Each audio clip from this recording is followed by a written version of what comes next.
All right, let's talk about chord melody, but not in the like jazz sense where you take like a week to work out a really nice chord melody. At least I do.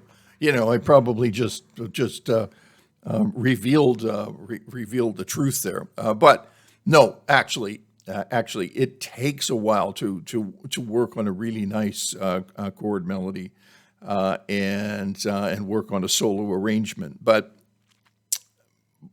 I think there's a problem with a lot of players jumping in at the deep end of the pool and wanting to do a chord melody on Body and Soul or Stella by Starlight or something, and yet they can't play a chord melody or have difficulty or have never done a chord melody with a simple tune, right? Like a simple triadic tune, and that's a problem. And the reason I'm saying this is because I've seen it 100 times before in my own teaching practice. So this session here is about filling in that gap, starting to think about playing chord melody in open position or close to open position, and it will greatly inform your rhythm playing as well. It'll inform everything. So the tune that I'm looking at today is Amazing Grace, just because it's such a it's a tune that everyone knows. Like we have it somehow genetically implanted in our sonic memory, and so for a music teacher, it becomes a uh, a super useful tool because you've already got the melody swimming around in your head, and all we have to do is bring that melody out and learn about it. And so I'm assuming you know Amazing Grace. And here it is. I've got a little chart. Now, what we want to do is take this melody and harmonize it. Now, as you can see, it's in the key of C. Here's my C chord. It starts on the fifth of the scale. 1, 2, 3, 4, 5.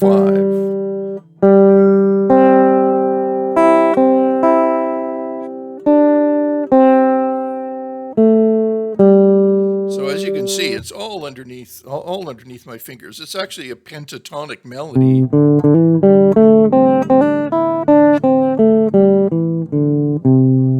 Right? This is using a simple five note major pentatonic scale. Okay. Now, obviously, what you want to do, and the reason guitar players play chord melody is number one is because it sounds good. It sounds a little fatter and bigger and more substantial than just playing single notes. Although single notes are important too. Uh, so here we've got when I look at something like this, I immediately think to myself, well, I underneath my fingers, I should know the scale of C major, okay, and also I should know the one and the five, 1, 4, and 5. They just immediately spit out when I'm looking at a piece of music, as they should for you as well. So C, F, and G, and we've also got in this little chart here, we've got a 6 chord, right? And that 6 chord is going to a secondary dominant, the D7. Even in the Amazing Grace, you think, what are you talking about? There's like secondary dominance in Amazing Grace. Well, yeah, it's bracketed, but I would suggest we use it. So there's the secondary dominant. That means it's the dominant of the dominant. So this is if we count from C, D, E, F, G, 1, 2, 3, 4, 5. We'll have the G7 chord. If we count from the G, we have G, A, B, C, D. We have the D7 chord, the dominant of the G. So it sets up a little cycle, right? All right, so let's take a look at what that sounds like, and I'll call out the chords as we're going. You can add rhythm. There's that secondary dominant leading to the F.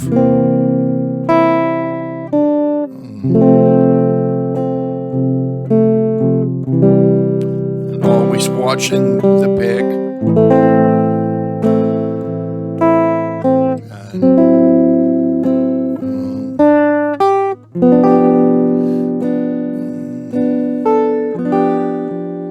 And then up here.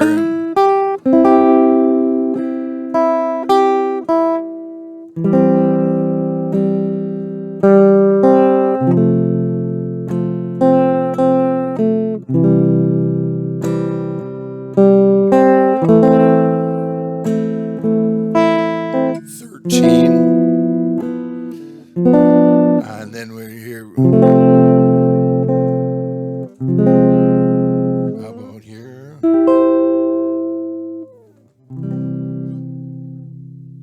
All right. So that's with real diatonic melodies like this, and you can do. I'm going to do a bunch of these on this channel because I really strongly feel that it's a gap that's out there, and it's a lovely playing style. I mean, there are a lot of players that can do this. Just, one of my first teachers, he could just take any melody and harmonize it, but he did it all over the fretboard. But that's a dying, I think a dying art, and it's one worth resurrecting. The guitar is not all about, right? It's the beauty of it is when you put harmony and melody and obviously rhythm together, and you can ghost the rhythms when you're playing something like this as well. You can imply that you've got this.